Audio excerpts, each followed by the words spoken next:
Streaming music. We all do it. But what if I told you there was a better way?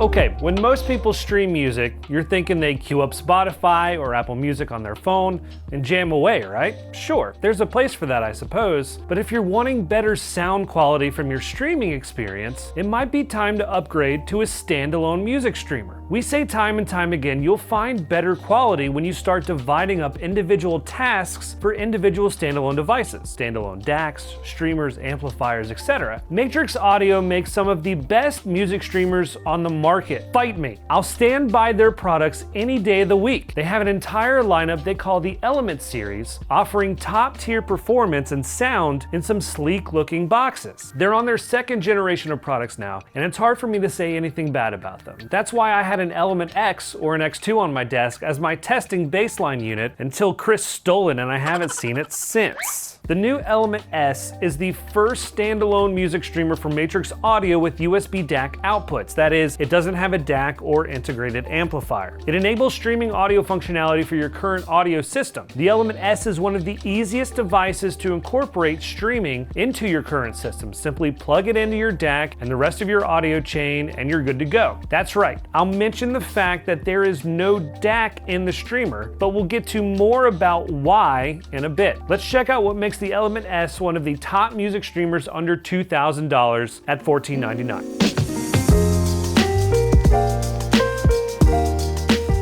The Element S takes its design cues from the rest of the Element Series 2 lineup of music streamers, a simplistic and minimalist aluminum silver box. It's sleek and modern looking, while the contrasting black fins on the sides acts as a juxtaposed texture, but more importantly, heat sinks with effective heat dissipation given the design. The front of the Element S sports the great new touchscreen featured on the Series 2. The Element S skips all the other knobs and buttons on the front like the flagship Element X2, which has a volume control knob, power button, and headphone output jacks. It's just a long touchscreen on the front with a pressure-sensitive power button integrated into the black glass panel on the left, and the play-pause button, track skip, and settings button to the right of the screen. It's incredibly sexy looking, and I really like the aesthetic that the Element Series players provide. On the top, you'll find the mirrored MA logo on the lower left-hand side corner. That's it as far as branding and any stylings you'll find on the Element S. The really important stuff is on the back with the inputs and outputs. I2S LVDS, AES EBU, coax RCA, optical, USB, USB DAC,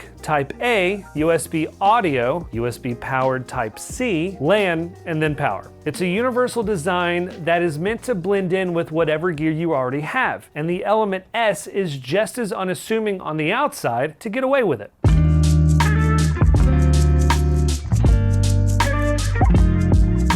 For our testing setup of the Matrix Audio Element S, we connected the music streamer to the Chord Hugo TT2 with Silver Dragon digital cables. We compared USB to coax to Toslink, which the Hugo TT2 offered as inputs as a way to see what we preferred. More on this later. I'd like that the TT2 is roughly the same size and dimensions of the Element S, though that is hardly why I chose to pair the two. The Hugo TT2 is one of the best desktop DACs on the market, and for those who love a hyper-detailed and resolute listening experience, it's hard to recommend anything else at this price point. Connected to the Chord Hugo TT2, I paired the HiFiMan HE1000 V2 Stealth magnets and a Black Dragon premium cable. The Element S is a streamer only, which means that you won't find the internals of a DAC or amplifier. That being said, you won't find any sound impressions for the Element S streamer on its own. That is, aside from which digital output provides the best audio data stream. This can have some influence on the sound, but not as much as the analog output stage of a DAC, for example. You'll need to connect the streamer to an existing system that can handle headphones or speaker output.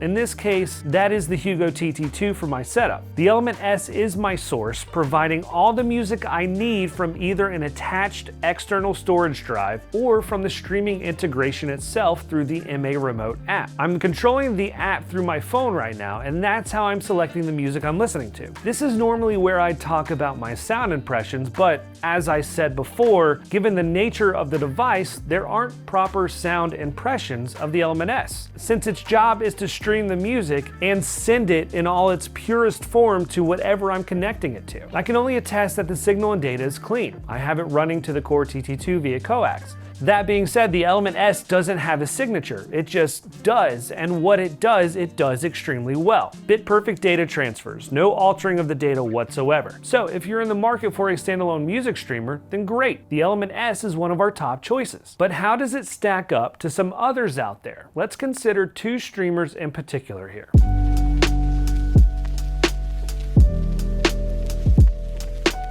The obvious first comparison to consider here is the Element i2 from Matrix Audio. What's the difference between the two, you ask? The Element i2 is priced just above the Element S, and right off the bat you'll notice a few additional buttons, knobs, and whatnot. The i2 is a music streamer just like the S, but it comes equipped with an internal DAC and a fully balanced headphone amplifier. That being said, the i2 can be used as a complete system. Just plug in your headphones and you're good to go. The Element S, on the other hand, is just the streaming functionality of the i2. No headphone jacks, no amplifier, no DAC. You'll need to connect the Element S to a standalone DAC or DAC amp combo in order to output audio. The ES9038Q2M DAC chip in the Element i2 is a superb sounding chipset, and combined with the fully balanced headphone amplifier, if you're looking for a standalone unit with streaming capability, then the price increase, not even $200 more, very much justifies a strong recommendation from us for the Element i2. The decision comes down to what you need in your system. If you already love your DAC and amplifier and just want to add streaming, then by all means go for the Element S. You can't lose. The Node from Bluesound is another alternative to consider when looking at music streamers, but it's aimed at more of the entry-level music enthusiast. Bluesound has their own proprietary streaming app called BlueOS that works realistically in much the same way as MA Remote. You have access to your streaming services integrated into the app and anything that's plugged into the Node via external local storage. The Node, however, is limited when compared to the extensive selection of digital outputs that the Element S has. The Node does have an internal DAC and analog outs, which the Element S lacks, meaning you could connect it to a pair of active bookshelf speakers for loudspeaker integration if you wanted. That combined with the headphone jacks on the front of the Node streamer means that there's also an integrated amplifier, another thing that the Element S does not have. The Node, like the Element i2, is a complete system in this regard, but the Node is more aimed at basic streaming for the beginner, whereas the Element i2 is more of the enthusiast streamer, with better quality specs and sound. Bluesound has also released an anniversary edition of the Node called the Node X, so be sure to check out our review on that. If you're wanting basic streaming with a headphone jack, then you can't get mad at the Node for what it offers for the price. It's a great product and value. If you want better quality streaming with higher end specs and you don't need an amp or DAC, then by all means go for the Element S.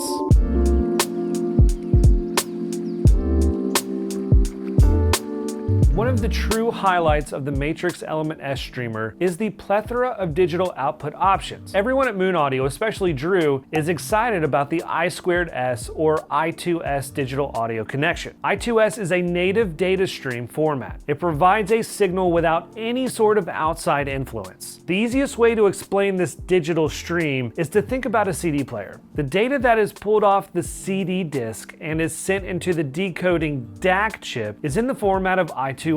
There is no conversion or changes made to this data format. With a CD player that has numerous digital outputs such as AES, SPDIF, either coax or Toslink, all of these formats require a conversion from I2S. This standard was created back in 1986 when CD players became all the rage, but until recently it was only seen as a digital transfer format on the highest priced CD transports and DACs. This never made sense to Drew due to the fact that no conversion was necessary. However, Drew also found if the cabling was not correctly done, then it could cause serious consequences between the clock versus data stream between the devices. Clocking circuits and cabling have made great strides since the 80s, and now utilizing this format is much easier. The connection of choice, thanks in part to PS Audio, has become the HDMI connection. While I2S signals at the start only require 4 data paths, the HDMI connection adds additional connection points to provide for additional circuits to make sure the raw data of I2S is protected and delivered properly. The only negative to I2S is that not all manufacturers have adopted the same pinout configuration for HDMI connection, and there are no HDMI cable converters to make the switch between brands. We're glad Matrix has chosen the pinout that PS Audio chose to use when bringing this format back to the mainstream. The I2S format has separate clocks and data, and lower jitter and better performance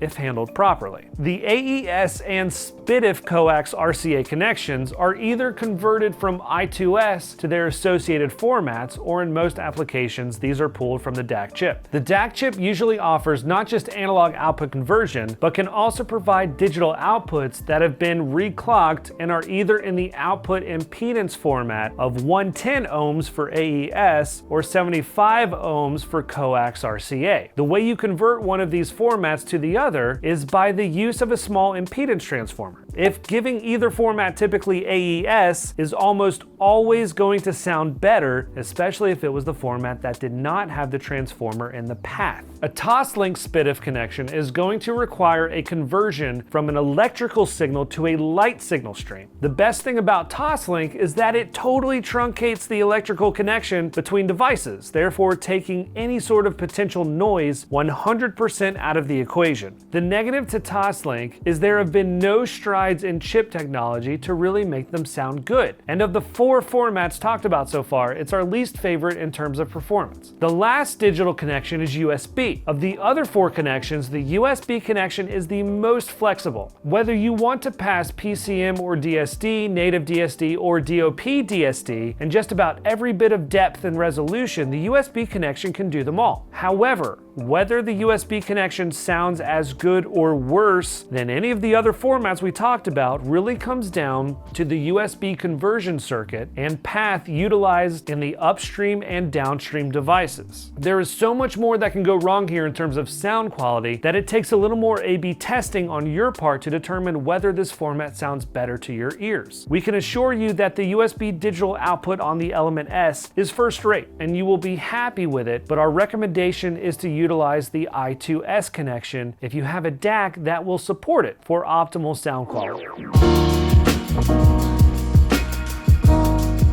The Element S from Matrix Audio fills in an interesting gap in the Element lineup of products. Equipped with a premium selection of digital outputs, this streamer is unlike the rest in that it prioritizes the digital connection to the DAC rather than adding the DAC and amp circuit into the design. It's meant to deliver pristine and uber clean digital data to your DAC or connected device. For purists or those who just want a high-end music streamer to integrate into their current system, then there's no better streamer out there at this price. Look, if you like your existing DAC sound, amplifier, etc., and you're the type of audiophile who likes to piece their system together based on the signature of individual components, then the Element S will fill in that hole for those looking for a quality music streamer at the under $2,000 price point. If you want a more integrated unit, then consider the Element i2, since it has an internal DAC and headphone amplifier built in. All you need to do is just plug in some headphones and you're good to go. The Element S also brings the outstanding MA remote control app and interface to any system. It's incredibly easy and intuitive to use, and it integrates your existing streaming services, connected external local storage, into one clean, interactive experience on your favorite Android or iOS device. If you're considering one of the best standalone streamers out there with control app integration and digital outs, then look no further. The Element S will give you just about everything you need. We'll link the full review in the description below. If you like this video, be sure to hit that thumbs up and remember to subscribe for more audiophile content just like this. If you have any questions, drop a comment, and as always, thanks for watching.